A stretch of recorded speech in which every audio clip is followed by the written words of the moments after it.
녹정기, 김용 원저, 제2권 이장.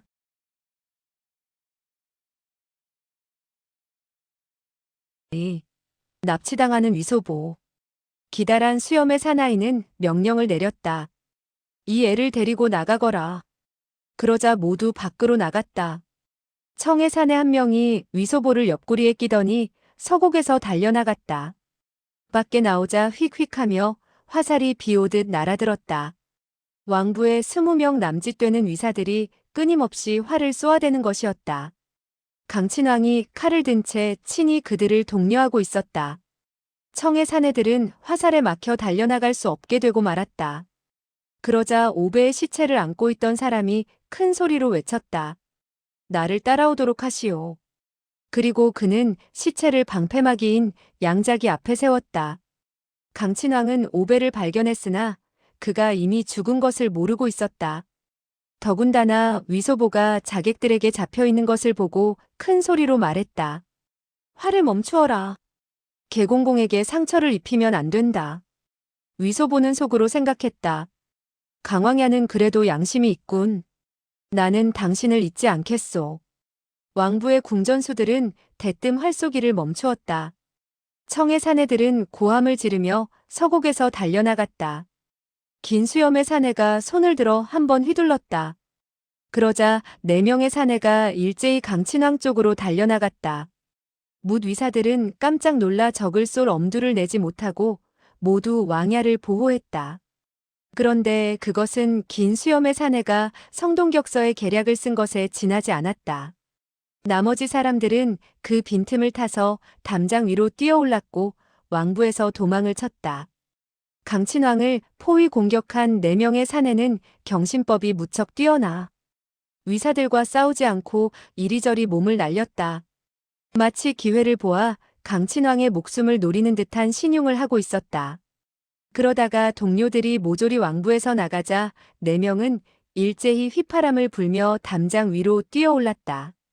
그리고는 잇따라 손을 내젓는 가운데 10여 개의 암기를 강친왕 쪽으로 던졌다. 뭇 위사들은 다시 잇따라 놀람에 찬 소리를 내지르며 무기를 휘둘러 암기를 내려쳤다. 그러나 역시 한 대의 강표가 강친왕의 왼팔에 격중되었다. 한바탕 소란이 일어난 틈을 타서 4명의 청의 사내는 모두 왕부에서 빠져나갔다. 위소보는 한 대 안의 겨드랑이에 끼어 끌려가게 되었다. 그 대안은 나는 듯이 앞으로 달려갔고 곧이어 거리에서 말발굽 소리가 우레처럼 울리는 것을 들을 수 있었는데 갑자기 누군가가 큰 소리로 부르짖었다. 강친왕부에 자객이 들었다. 바로 한때의 광군이 구원차 달려온 것이었다. 청의 사내들은 왕부 옆에 있는 민가로 달려들어가더니 대문에 빗장을 걸었다. 그리고는 다시 뒷문으로 달려나왔다. 아마도 이 사람들은 일을 행하기 전에 이미 지세를 잘 살펴보고 퇴로를 준비해 둔 모양이었다. 골목길에서 한동안 달리더니 다시 한 채의 민가로 들어갔고 역시 뒷문으로 달려나갔다. 그리고 몇 번 모퉁이를 돌더니 한 커다란 저택 안으로 뛰어들었다. 각자 즉시 몸에 걸치고 있던 청이를 벗어 던지고는 갖가지 옷으로 바꾸어 입었다. 삽시간에 그들은 모두 시골 농사꾼 차림을 하거나 나무꾼 차림을 한 채 나무찜을 지고 야채 장수 차림을 한 사람들은 야채를 떠매었다. 한 명의 사내가 위소보를 삼배 밧줄로 꽁꽁 묶었다. 곧이어 2명의 사내가 수레 한 대를 끌고 왔다. 그 수레 위에는 2개의 커다란 나무통이 있었는데 그들은 오배의 시체와 위소보를 나누어 그 통 속에 집어넣었다. 위소보는 속으로 빌어먹으라고 욕을 하지 않을 수 없었다. 그때 머리 위로 무수한 대추가 쏟아져 그를 거의 파묻다시피 했다. 그러더니 나무통의 뚜껑이 닫혔고 아무것도 볼 수 없게 되었다. 곧이어 몸이 흔들리며 나아가는 것을 느낄 수 있었다. 아마도 수레가 저택에서 나오게 된 모양이었다. 대추와 대추 사이에는 빈틈이 있어서 질식할 정도는 아니었지만 그래도 숨쉬기가 여간 불편한 것이 아니었다. 위소보는 가까스로 놀란 가슴을 진정하고 속으로 생각했다. 이 오배의 부하들은 나를 잡아가서 반드시 나의 심장과 간을 꺼내 오배 앞에 바치려고 할 것이다. 그러니까 도중에 관병을 만나는 것이 좋겠다. 그때 내가 힘주어 나무통과 함께 구르게 된다면 그들은 마각을 드러낼 것이다. 그러나 그의 사진은 꽁꽁 묶여 조금도 움직일 수가 없었다. 나무통 밖에서는 연신 바퀴 구르는 소리가 들려오고 있었고 몸이 흔들거렸다. 한참 나아갔으나 광군을 만난 것 같지는 않았다. 위소 보는 속으로 욕을 하다가 두려운 마음이 생겨 욕하는 것도 그만두었다. 그러다가 우연히 입을 벌려 대추 하나를 깨물어 먹었다. 매우 달콤하고 맛이 있었다. 그는 몇 알의 대추를 먹었는데 놀라고 두려운 나머지 지극히 피곤하여 얼마 후에는 그만 홍곤히 잠이 들고 말았다. 한참 자고 일어났을 때도 수레는 여전히 움직이고 있었다. 그는 전신이 시큰거렸다. 몸을 한번 돌리고 싶었으나 전혀 움직일 수가 없었다. 그는 속으로 생각했다. 이번에야말로 나는 목숨을 잃게 되는가 보다. 나중에 욕이라도 한바탕 해주어 마음속에 가득한 화를 풀어야지. 그러고 나서 20년이 지나면 다시 한 명의 호걸로 태어나게 될 것이다. 그리고 그는 다시 생각했다. 다행히 내가 이미 오베를 죽여버렸다.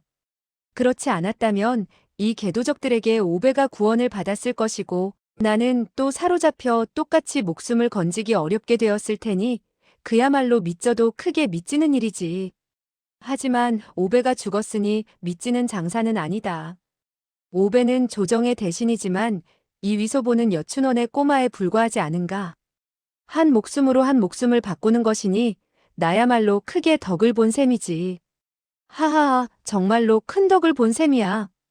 이젠 도저히 도망칠 수 없다는 생각이 들자 그는 스스로 위로하기 위해 이런 생각을 하고 있었다. 자기 자신을 위로하는 길이라고나 할까? 그러나 덕을 본 셈이라고 말하고는 있었지만 마음속으로는 조금도 기쁜 마음이 우러나지 않았다. 잠시 후 그는 다시 잠이 들게 되었다.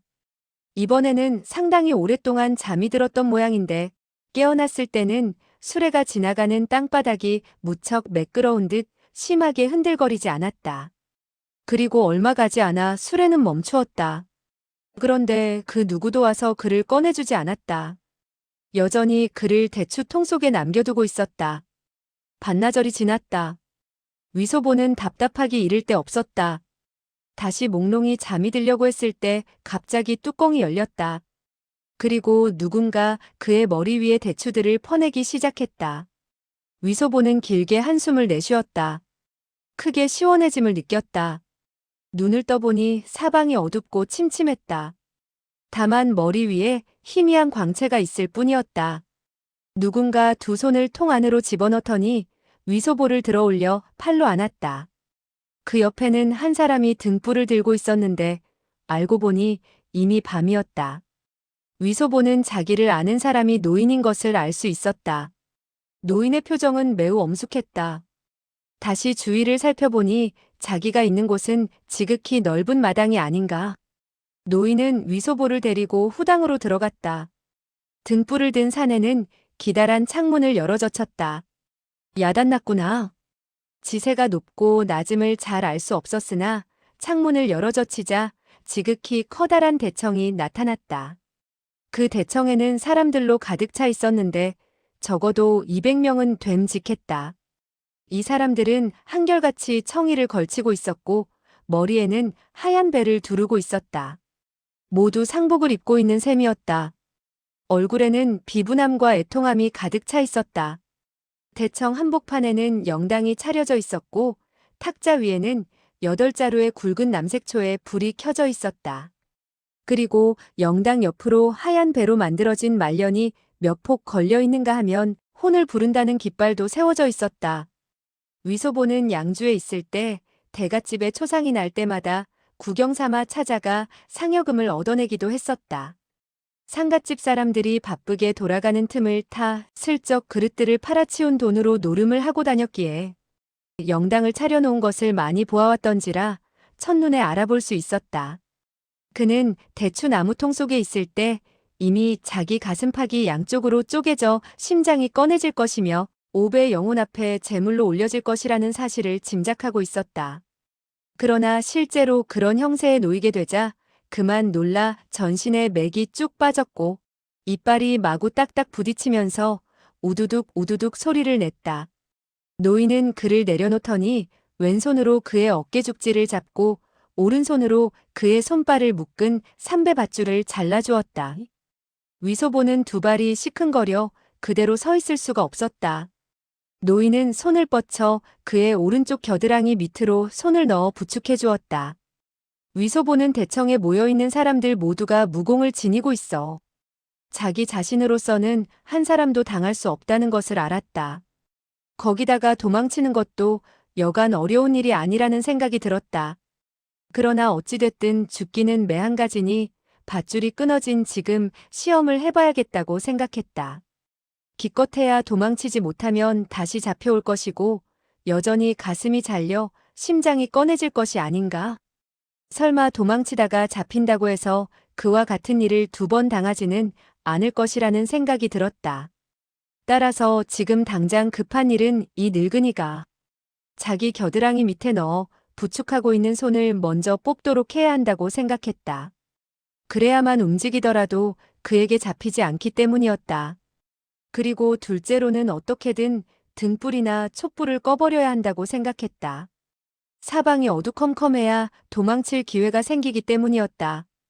그는 몰래 대청에 모여있는 사람들을 바라보았다. 사람들은 제각기 칼이나 검 같은 무기를 지니고 있었다. 한 중년 사내가 영당 옆으로 다가가더니 입을 열었다. 오늘에야 큰 원한을 갚게 되었사옵니다. 형님, 이제는 편히 눈을 감으셔도 될 것입니다. 그 한마디가 채 끝나기도 전에 그는 흐느끼느라고 말을 제대로 하지 못했다. 그리고 몸을 영전에 엎드리더니 대성통곡을 했다. 대청의 모든 사람도 따라서 대성통곡을 했다. 위소보는 속으로 생각했다. 빌어먹을. 내가 욕을 몇 마디 할까 보다. 그는 즉시 생각을 돌렸다. 내가 입을 열기만 하면 이 후레 자식들은 즉시 나에게 손을 쓸 것이니 도망칠 수가 없지 않은가. 그는 곁눈질로 자기를 부축하고 있는 노인을 바라보았다. 노인은 옷소매로 눈물을 닦고 있었다. 그는 즉시 몸을 돌려 그 자리에서 빠져나가려고 했다. 그러나 등 뒤에 사람들이 가득 서 있었다. 한 걸음이라도 내딛는다면 즉시 잡힐 판이었다. 따라서 아직 시기가 이르지 않았으니 경솔하게 행동해서는 안 된다고 생각했다. 사람들 가운데 늑수그레한 음성이 호통을 쳤다. 재물을 올려라. 그러자 우통을 벌거벗고 허리에 하얀 배를 두른 건장한 대한이 성큼성큼 앞으로 걸어 나왔다. 그의 손에는 나무 쟁반이 들려 있었고 그 쟁반을 머리 위까지 높이 들고 있었는데 쟁반에는 한 조각의 붉은 천이 깔려 있고 그 위에는 피와 살이 엉겨 있는 사람의 머리가 놓여 있는 게 아닌가. 위소보는 하마터면 기절할 뻔했으나 정신을 가다듬고 생각했다. 빌어먹을. 이 후레 자식들이 내 머리를 자를 모양인가 보다. 그리고는 또다시 생각했다. 저것은 누구의 머리일까? 강친왕의 머리일까? 아니면 세객도의 것일까? 설마하니 소황제의 것은 아니겠지?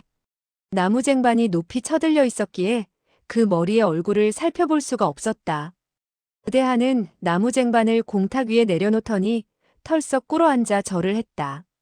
대청의 곡소리가 다시 높다랗게 울려 퍼지고 무사람들은 다투어 절을 하느라고 바빴다. 위소보는 속으로 생각했다. 빌어먹을. 지금 가지 않고 언제를 기다려. 그리고는 몸을 돌려 그 자리에서 빠져나가려고 했다. 그런데 노인이 그의 옷소매 자락을 잡아당기더니 가볍게 그의 등을 밀었다. 위소보는 오랫동안 사지가 묶여 있었기에 아직 혈맥이 제대로 통하지 않아 다리에 전혀 기운이 없었다. 따라서 노인에게 한번 밀쳐지자 그만 무릎을 꿇고 말았다.